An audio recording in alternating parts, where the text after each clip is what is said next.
Welcome back everyone. Part 1 में हमने देखा था कि प्लेटो के लिए एजुकेशन सिर्फ नॉलेज देने का मीडियम नहीं है, एजुकेशन आइडियल स्टेट बनाने का सबसे इम्पोर्टेंट इंस्ट्रूमेंट है। और हमने ये भी समझा था कि एजुकेशन थ्योरी ऑफ जस्टिस का लॉजिकल कंक्लूजन है। अब एक इम्पॉर्टेंट क्वेश्चन आता है, अगर एजुकेशन इतनी इम्पोर्टेंट है तो प्लेटो प्रैक्टिकली इस एजुकेशन को कैसे ऑर्गेनाइज करता है? क्या सबको सेम एजुकेशन मिलती है या हर स्टेज पर सिलेक्शन होता है? आज के लेक्चर में हम प्लेटो की एजुकेशनल स्कीम को स्टेप बाय स्टेप समझेंगे। तो चलिए शुरू करते हैं।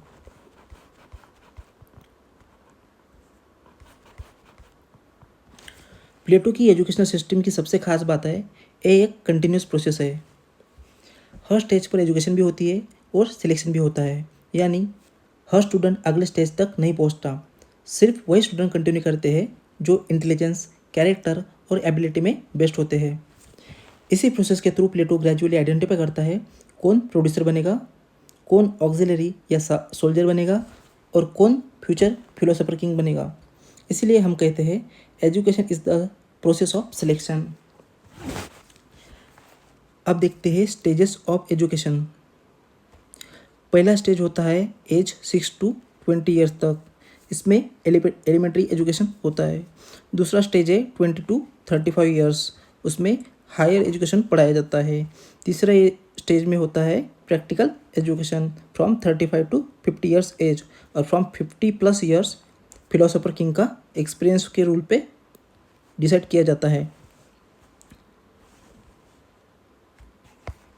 अब चलिए देखते हैं डिटेल में। Stage 1 elementary education from year 6 to 20 years.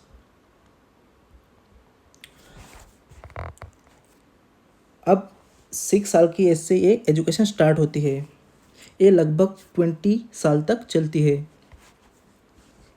इस स्टेज का पर्पस सिर्फ पढ़ाई करवाना नहीं है, बल्कि बॉडी और माइंड दोनों का बैलेंस डेवलपमेंट करना है। इसीलिए प्लेटो दो सब्जेक्ट को सबसे ज़्यादा इम्पोर्टेंस देता है, एक जिम्नास्टिक और दूसरा म्यूज़िक। अब यह म्यूज़िक का मतलब सिर्फ गाना नहीं है। ग्रीक सोसाइटी में म्यूज़िक का मीनिंग था पोएट्री, लिटरेचर, आर्ट और कल्चर और मॉरल एजुकेशन, यानी ये सब्जेक्ट इंसान की इमोशन और कैरेक्टर को शेप करते हैं। दूसरी तरफ है जिम्नास्टिक। जिम्नास्टिक बॉडी को हेल्दी, स्ट्रॉन्ग और डिसिप्लिन बनाती है। प्लेटो का मानना था कि अगर सिर्फ बॉडी स्ट्रांग होगी तो इंसान वायलेंट बन सकता है, और अगर सिर्फ माइंड डेवलप होगा तो इंसान फिजिकली वीक हो सकता है। इसलिए बॉडी और माइंड का बैलेंस ही रियल एजुकेशन है।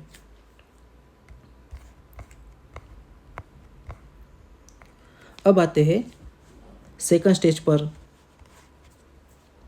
ये स्टेज 20 to 35 ईयर्स तक चलती है। यह एक इम्पॉर्टेंट सिलेक्शन होता है।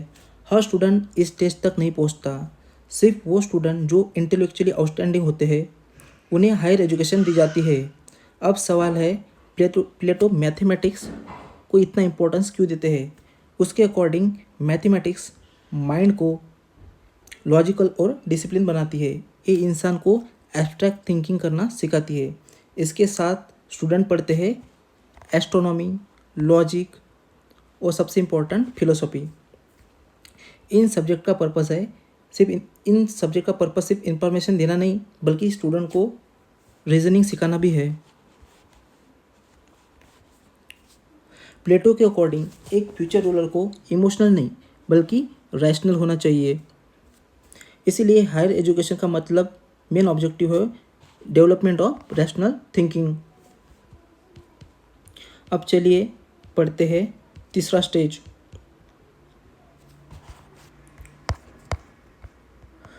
अब एक इंटरेस्टिंग क्वेश्चन है, क्या सिर्फ मैथमेटिक्स और फिलोसॉफी पढ़कर कोई अच्छा रूलर बन सकता है? तो आंसर है नो। इसीलिए हायर एजुकेशन कंप्लीट होने के बाद स्टूडेंट को डायरेक्टली रूलर नहीं बनाया जाता, उन्हें भेजा जाता है प्रैक्टिकल ट्रेनिंग के लिए। ये स्टेज 35 से 50 ईयर तक चलती है। इसी दौरान फ्यूचर रूलर गवर्नेंस के डिफरेंस फंक्शन को प्रैक्टिकली समझते हैं, जिसमें administration, decision making, public governance, ये सब आता है। प्लेटो मानता था बुक नॉलेज इम्पोर्टेंट था, लेकिन रियल लाइफ एक्सपीरियंस उससे भी ज़्यादा इम्पोर्टेंट है। और थियरी और प्रैक्टिस दोनों मिलकर ही एक सक्सेसफुल रूलर बनाता है। इसीलिए इस टेस्ट का ऑब्जेक्टिव है theory plus experience is equal to good ruler. अब आते हैं फाइनल स्टेज पर।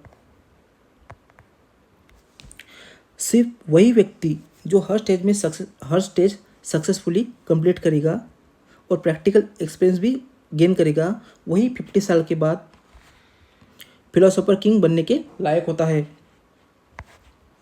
लेकिन यहाँ प्लेटो एक बहुत इंटरेस्टिंग बात कहते हैं। जनरली पॉलिटिशियन पावर चाहते हैं लेकिन फिलोसोफर पावर नहीं चाहता। क्यों? क्योंकि फिलोसोफर का इंटरेस्ट पावर में नहीं, नॉलेज और ट्रूथ में होता है। उसके अंदर वेल्थ, फेम या पर्सनल एम्बिशन की डिज़ायर नहीं होती। इसीलिए प्लेटो कहते हैं philosopher rule as a duty not as privilege.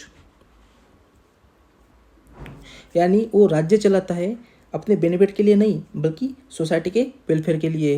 यही प्लेटो की फिलोसोफर किंग का आइडियल है।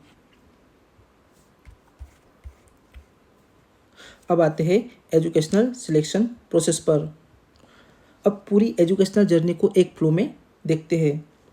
सबसे पहले हर चाइल्ड को एलिमेंट्री एजुकेशन मिलती है। उसके बाद सिलेक्शन होता है। सिर्फ टैलेंटेड स्टूडेंट हायर एजुकेशन पढ़ने के लिए जाते हैं। फिर दोबारा सिलेक्शन होता है और कुछ ही स्टूडेंट प्रैक्टिकल ट्रेनिंग के लिए चूज किए जाते हैं। फाइनली इनमें से भी सिर्फ सबसे वाइज, सबसे वर्चुअस और सबसे कैपेबल पर्सन को ही फिलोसोफर किंग बनाया जाता है। और ये एक मेरिट बेस्ड लीडरशिप है। अब आते हैं समरी पर। तो आज हमने प्लेटो की एजुकेशनल जर्नी को डिटेल में समझा है। सबसे पहले एलिमेंट्री एजुकेशन से बॉडी और कैरेक्टर डेवलप होते हैं। उसके बाद हायर एजुकेशन से रैशनल थिंकिंग डेवलप होती है। फिर प्रैक्टिकल ट्रेनिंग फ्यूचर रूलर और गवर्नेंस जैसी चीज़ें सिखाती है। और फाइनली ये पूरी जर्नी एक फिलोसोफर किंग को प्रिपेयर करती है। यानी प्लेटो के अकॉर्डिंग एक रूलर बॉर्न नहीं होता, एजुकेशन के थ्रू बनाया जाता है। ये लाइन प्लेटो की पूरी एजुकेशनल फिलोसफी को समराइज करती है। नेक्स्ट लेक्चर में हम डिस्कस करेंगे फिलोसोफर किंग का रोल और डिटेल में, और साथ में पढ़ेंगे women's education, criticism of Plato, educational theory और contemporary relevance for UPSC. Thank you. I will see you in the next lecture.